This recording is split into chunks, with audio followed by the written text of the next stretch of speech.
नमस्कार छात्रों, सुधीर शर्मा क्लासेस पर आपका स्वागत है। इस वीडियो में हम एक्सरसाइज 4.2 एनसीईआरटी का क्वेश्चन नंबर 30 और 14 करेंगे। इम्पोर्टेंट प्रश्न है और एक और प्रश्न आरबीएससी का भी करेंगे जो कि 4.2 एक्सरसाइज का है, क्वेश्चन नंबर 30। तो 3 प्रश्न हम इसमें करेंगे।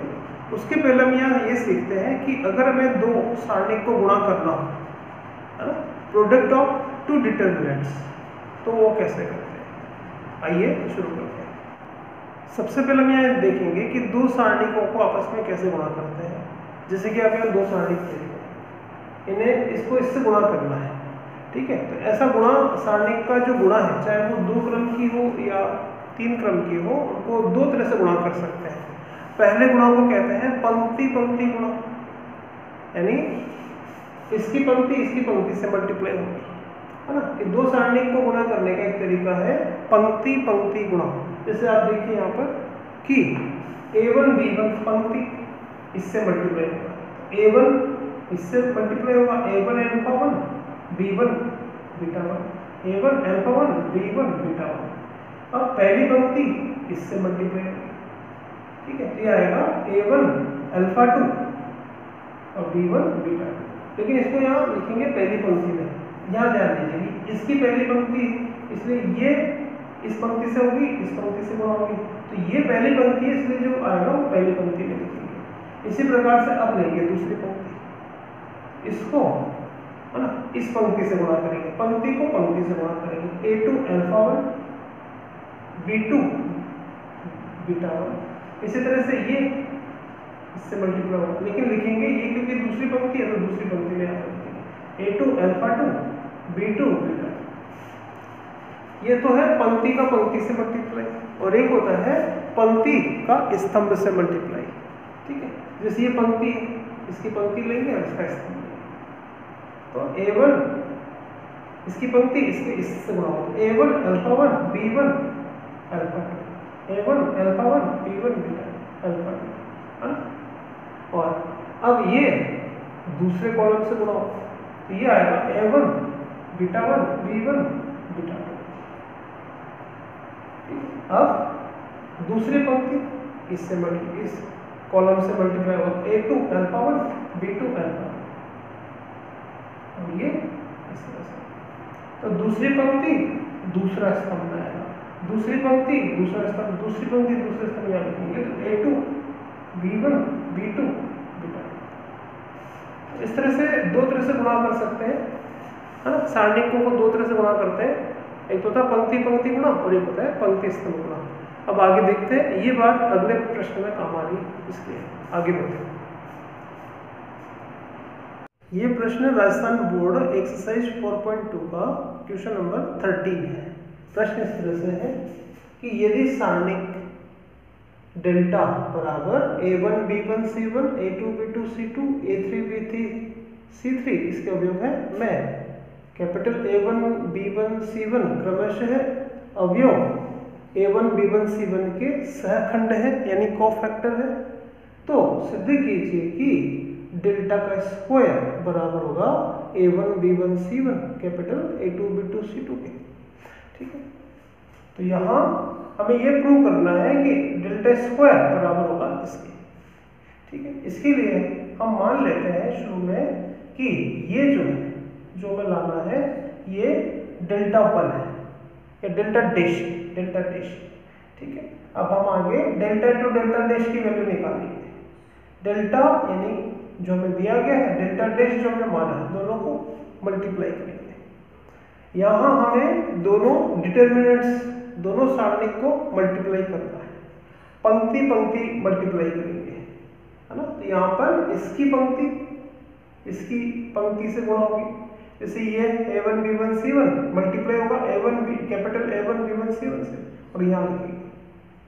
अब ये दूसरी पंक्ति से मल्टीप्लाई होगा, यहाँ लिखेंगे। अब ये तीसरी से मल्टीप्लाई होगा, उसको हम यहाँ पर लिखेंगे, ठीक है। यहाँ पे पहली पंक्ति इससे यानी पंक्ति पंक्ति से मल्टीप्लाई होती है। अब इसकी सेकंड रो इनसे मल्टीप्लाई करेंगे, तो जैसे ये इससे मल्टीप्लाई होगा तो यहाँ लिखेंगे, A2 B2 C2 इससे मल्टीप्लाई होगा तो यहाँ लिखेंगे। तो ये इनका जो मल्टीप्लाई है वो हम यहाँ सेकंड रो में लिख रहे हैं। इसी तरह से इनका थर्ड रो का सबसे मल्टीप्लाई करके यहाँ लिखेंगे।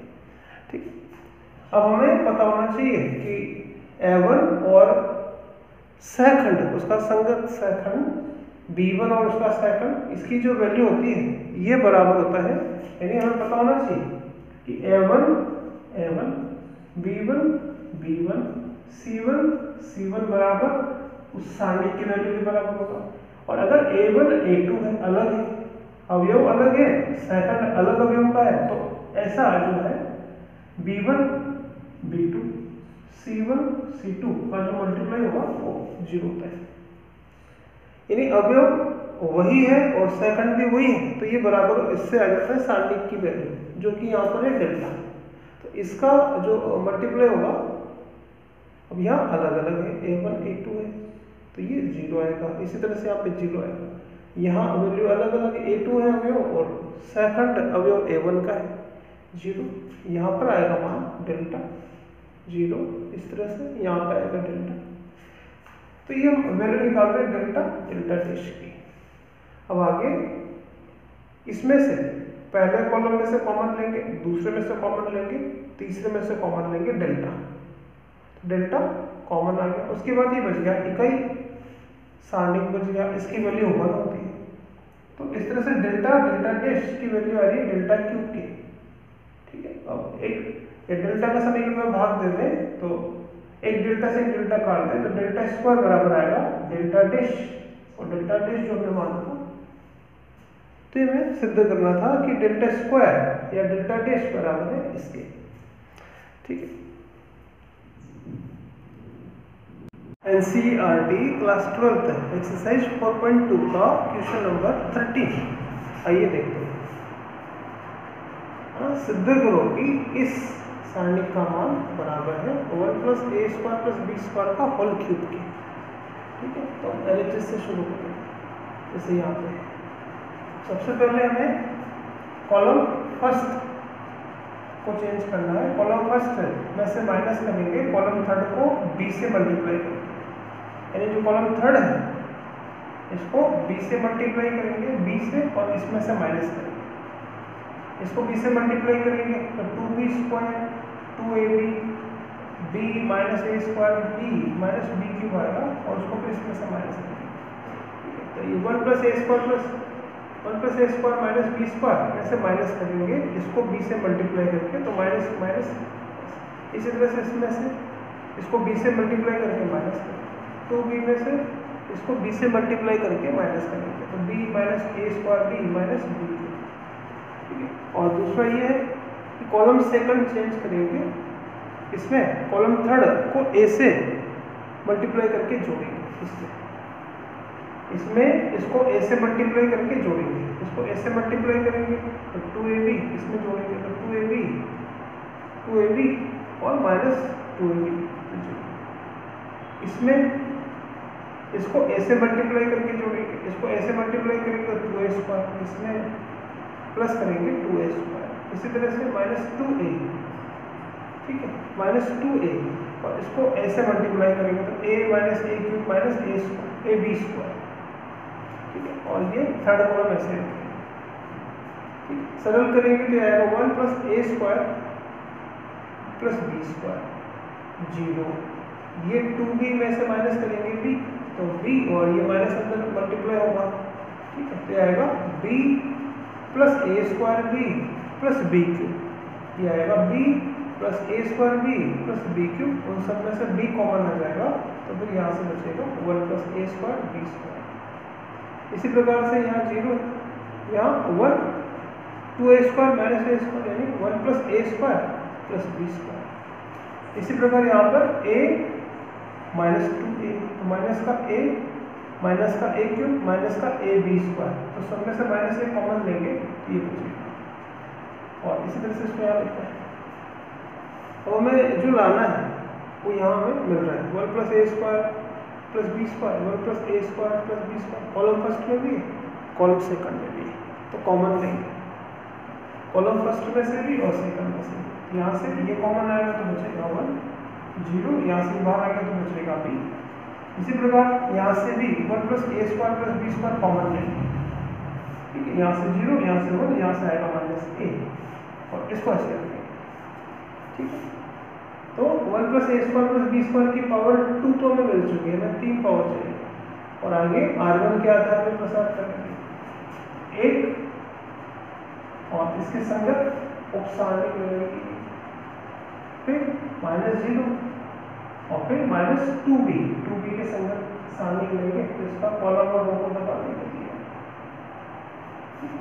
अंदर इसको सॉल्व करेंगे तो ये इससे मल्टीप्लाई होगा 1 माइनस ए स्क्वायर माइनस बी स्क्वायर और माइनस ये इनका गुणा माइनस लगाएंगे, ये ऐसे -2b और ये -b माइनस 2b से मल्टीप्लाई करेंगे प्लस 2b स्क्वायर, इनको ऐसे सरल करेंगे तो 1 2b स्क्वायर में से b स्क्वायर गया तो b स्क्वायर, 2a स्क्वायर में से a स्क्वायर गया तो a स्क्वायर, एक और हमें मिल गया यहाँ पर। यहाँ 2 पावर चल रही थी तो इनको मल्टीप्लाई करेंगे तो इनकी 3 पावर है,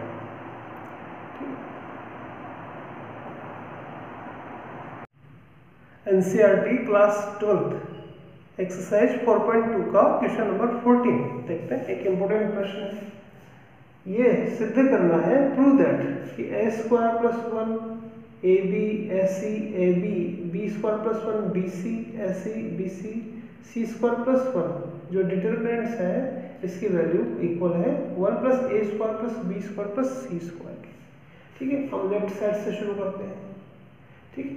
अब हम यहाँ पर column first, column second, column third को ए बी सी से गुणा करेंगे, ठीक है। जो कॉलम फर्स्ट है इसको मल्टीप्लाई करेंगे ए से, कॉलम फर्स्ट को ए से मल्टीप्लाई करेंगे तो ये होगा ए cube plus A square B A square से। इसी तरह से कॉलम सेकंड को भी मल्टीप्लाई करेंगे बी से और इसको मल्टीप्लाई करेंगे सी से।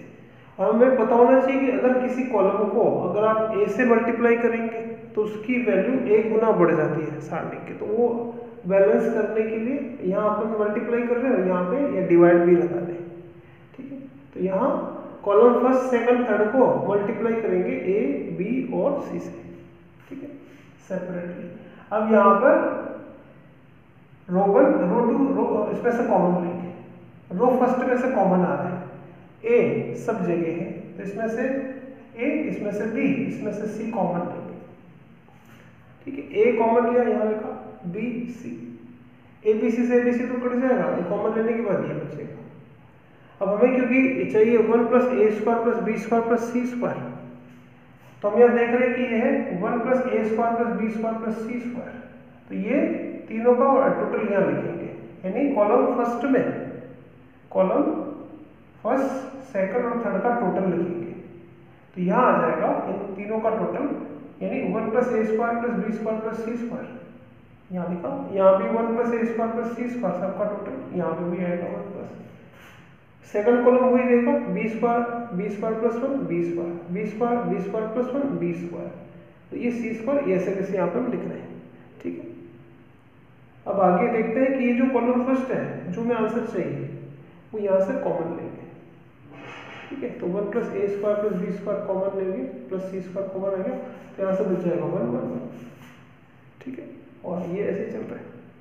अब यहाँ पर इनमें से 1 1 1 है, इनमें से 2 को 0 करने के लिए कॉलम रो 2 जो 2 है इसमें से फर्स्ट माइनस करेंगे और रो थर्ड में से भी रो फर्स्ट माइनस करेंगे, तो पहली रो तो ऐसे कैसे लिख देंगे 1 प्लस 1 बी स्क्वायर सी स्क्वायर, अब इसमें से इसको माइनस करेंगे 0, बी स्क्वायर प्लस 1 में से बी स्क्वायर जाएगा तो 1, सी स्क्वायर में से सी स्क्वायर जाएगा तो 0। इसी तरह से थर्ड रो में से फर्स्ट रो माइनस करेंगे तो एक में से जाएगा 0, बी स्क्वायर में से बी स्क्वायर जाएगा 0, सी स्क्वायर प्लस 1 में से सी स्क्वायर जाएगा तो 1, ठीक है। अब यहाँ पर इसके बाद कॉलम फर्स्ट के आधार पे इसका प्रसार करेंगे, कॉलम फर्स्ट के आधार पे इसका प्रसार करेंगे, तो ये 1 और इसका जो उपसारणिक बनेगा ये, क्योंकि कई यूनिट डिटरमिनेंट्स है यानी इसकी वैल्यू 1 है, 1 को इससे मल्टीप्लाई करेंगे तो आंसर आएगा जो हमें चाहिए, यानी राइट साइड में प्राप्त होगा।